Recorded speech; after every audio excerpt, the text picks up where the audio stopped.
everyone, this is going to be a video about breastfeeding and my experience with breastfeeding. Before I started breastfeeding, I went into it with the impression that it'd be really natural and really instinctive, and that actually wasn't the reality for me at all. I don't think I was prepared for how difficult it was. So this isn't a video to scare anyone, it's just a video to highlight my experience and just help anyone else who might be struggling and who might be feeling alone right now in their breastfeeding journey. Before I had my baby, I spoke to my sisters and a couple of other people who exclusively breastfed. And they never really described a struggle or any difficulties when it came to breastfeeding. So I kind of went into it quite naively, thinking that I would probably be the same. And I don't know whether it's because my baby was early. He was 3 weeks early and he was quite little, only 6 pounds. He did struggle to, I think it was primarily just latching on properly. I think that was the main struggle, because obviously his mouth was quite little. He couldn't kind of get on as he should have. And that just made it really difficult, like not knowing, or him not latching properly. So I did try again and again and again, but he just wouldn't take it properly. So we did end up giving him little bottles of formula as well. But it's really hard. It's really hard to be in that place where you want to breastfeed, but they just won't actually, or they can't actually get on and actually take milk properly. And then obviously worried about your supply as well. And it's so high pressure because obviously you want your baby to be fed. You don't want them to be hungry, and you want your milk supply to come in and, for them to be getting all the good colostrum and stuff like that. So it is really stressful when you think it should be working and it's not. What I would say is in the hospital when I was there, so I was there for only a day, I did speak to the breastfeeding team and they did just make it quite clear that it's okay to struggle, and it's quite common to struggle with breastfeeding as well, especially at the beginning when the baby's first born. And that just made me feel a little bit better, knowing that I wasn't the only one struggling. It does happen to lots of women, and they told me to come back and see the breastfeeding team in the future. But what I ended up doing is I would try and breastfeed him, so try and get him to latch. He would maybe latch for like 5 minutes, but I wasn't even sure how much he was taking, obviously. And then they said just give him a top up with formula, so you're getting some food in him. And I would give him a top up of formula, but he'd be taking like 90 mils. So I was thinking, got a week-old baby who's breastfeeding for a little bit, then having 90 mils, he's basically getting nothing from the breast. So yeah, that made it really hard as well, kind of not knowing how much they're getting. And that's something for the mums who breastfeed it. Yeah, it's a bit scary and a bit unknown because you don't know what they're actually getting off you. I think for me, breastfeeding and trying to breastfeed was definitely the hardest part of postpartum for me. Like I say, I just wasn't prepared for how difficult it was going to be. I expected it to be a ride in the park, and it really wasn't.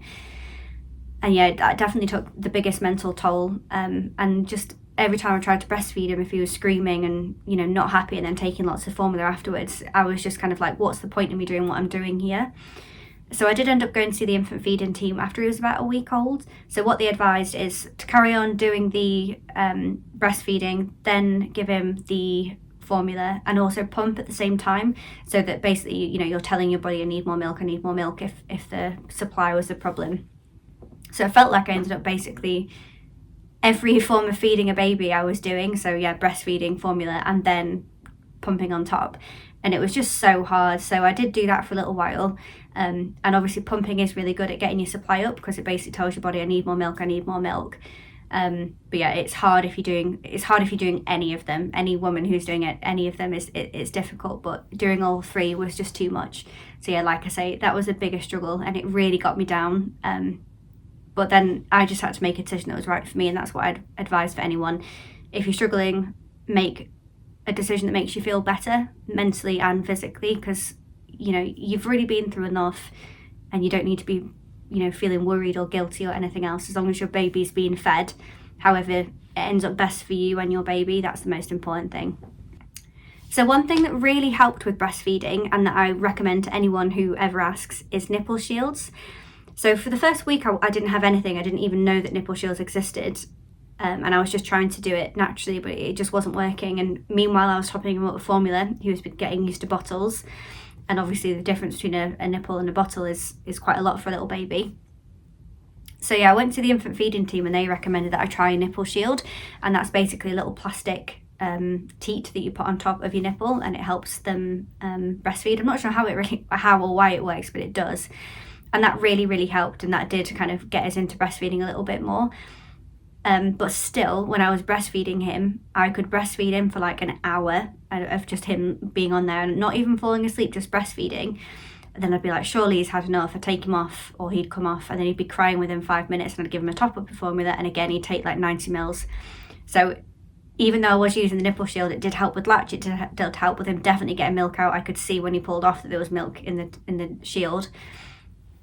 But yeah, he seemed insanely hungry, and I don't know if it's just because I wasn't producing that much.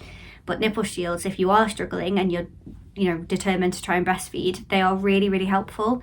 And it doesn't mean that you're failing or anything. I think perhaps there's a little bit of a stigma around nipple shields initially because of that, but it will help you get your supply up, establish breastfeeding, and just kind of get you a little bit closer. And then what the infant feeding team told me is that once you've breastfed for a little bit and they're kind of getting used to it, when they pull off in between and have little breaks, you can whip it off, try and get them back on, and see if they'll kind of get used to naked nipple again.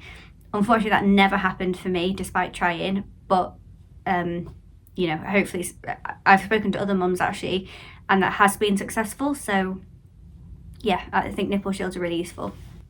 So I have spoken about the infant feeding team, and I'm not sure if that's local to me where I am in Stockport, but wherever you are in the UK or perhaps further afield, there's probably some help, like a lactation consultants or something like that.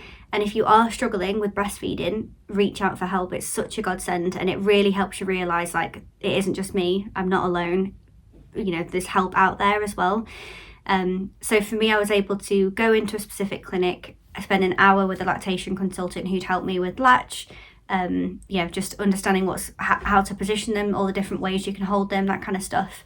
And that, again, although my breastfeeding journey didn't end up saved, it was really, really useful.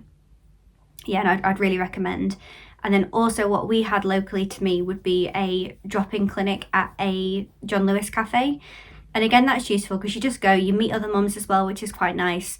And you can just drop in, get yourself a cup of coffee, have a little talk, a little kind of demo of how you should be doing it, and try and get a bit of help. But yeah, my advice would be, if you are struggling in any way, just see what help you can get on the NHS if there's something near you. Because they're there to be useful, and they will help when it comes to breastfeeding. So like I said, when I first started breastfeeding, I was advised to breastfeed, then do the top up of formula, and then pump. And then it basically, after he was probably about 2 months old, I think I did persevere with that for quite a while looking back. It got to a point there where as soon as I turned him sideways ready to start breastfeeding, he just ended up screaming, and it was just so stressful for both of us. I felt like I was creating a really negative association with him and trying to be breastfed. And every time it came to it, I was feeling stressed. There was many times where I just wanted to cry, or did cry, because I was like, I'm just trying to feed you, and it's not, this isn't what I expected. I didn't expect to have a screaming baby whenever I tried to feed them. But again, bottle was fine. So basically, at some point, I think it was roughly about 2 months, I made the decision that I was going to exclusively pump instead, and then feed him breast milk. Just because me personally, I did want him to have breast milk, and I knew that I had a pretty decent supply because I'd been encouraging milk through pumping. And I thought, yeah, it's free milk. I might as well give it a go. So I did invest in quite a good, what they called, like hands-free breast pump that I can just wear. So a wearable one, that's what I'm looking for. So I started off with a Newly one, and then I ended up getting a Mom Cozy M5, which is also a really good one. And at first I had to be quite strict with it. I had to pump probably every 3 to 4 hours, even through the night. But your baby's waking up, or my baby was waking up at that point, so it wasn't too difficult. I say it wasn't too difficult. It wasn't like I had to wake up outside of normal hours, is what I meant by that. And that's how I managed my supply and got it up, and made sure that I was able to produce enough, and that is pumping consistently. So if you do decide to pump exclusively, what helped me was just pumping consistently quite regularly throughout the day until it was established. Then when that did happen, and I was quite established with producing a certain amount of milk, I just cut it down to 5 a day, and I was able to get bigger yields at each pump rather than perhaps smaller ones, but I was encouraging my body to actually make milk. So yeah, I'm now an exclusive pumper, and I have been for about 5 months now, I'd say. And it is hard work still. Pumping is still definitely hard work. but at least I know that my baby's getting, you know, some breast milk, and we still also give him formula as well, so he's combi fed at the moment. This might sound a little bit daft, but I didn't really know about combi feeding before I had my baby. And of course, it probably makes sense that of course you can give them formula and you can give them breast milk, but I thought you were either exclusively one or exclusively the other. So it was good to be able to do a little bit of both. And obviously, as you know, we started initially giving him formula and a little bit of breast milk too. And then basically through pumping, we transitioned. So it was mostly breast milk, and then we'd give him 1 or 2 bottles of formula a day, mostly at night time. So during the night, we could just give him a bottle of formula rather than having to go downstairs and get the breast milk out and warm it up and everything like that, because we use the Newbie Rapid Cools to make a bottle of formula. But it's such a good option, combi feeding, depending on how you feel about formula or how you feel about breastfeeding, because it just means that it makes life a little bit easier for you, perhaps, and you know that they're still getting the lovely benefits of breast milk that everyone wants, obviously, and they're getting, you know, nice and full and all the vitamins and stuff that they need from formula. So yeah, I would probably, going forward, any more children that I have, I'd definitely be open to doing that again. I will try breastfeeding once more if I have any more children and see if they'll latch. I would also do exclusively pumping again if that's the way that it went, and I would also do a formula because my baby's always got on well with formula. We've just been on Cow and Gate, but yeah, I think it's a good option for people if people are open to it. So if anyone is in a similar position, or you're just starting out on your journey, be it breastfeeding, pumping, or feeding formula, and you're struggling, I hope that it helps knowing that you're not alone and that lots of women struggle, and that you're doing really well no matter what position you're in. I can tell you that you're doing really well if you're managing to feed your baby. That's the most important thing, and it is a massive learning curve. That's what all of us are doing when we start out, and that's what you need to do. Just learn and just forgive yourself and give yourself a lot of grace during this period if you're finding it hard, because lots of women do. So yeah, if you found this useful, do feel free to give me a subscribe. I'm going to do a few more of these videos over time. And yeah, I hope you found this useful, and thank you for watching.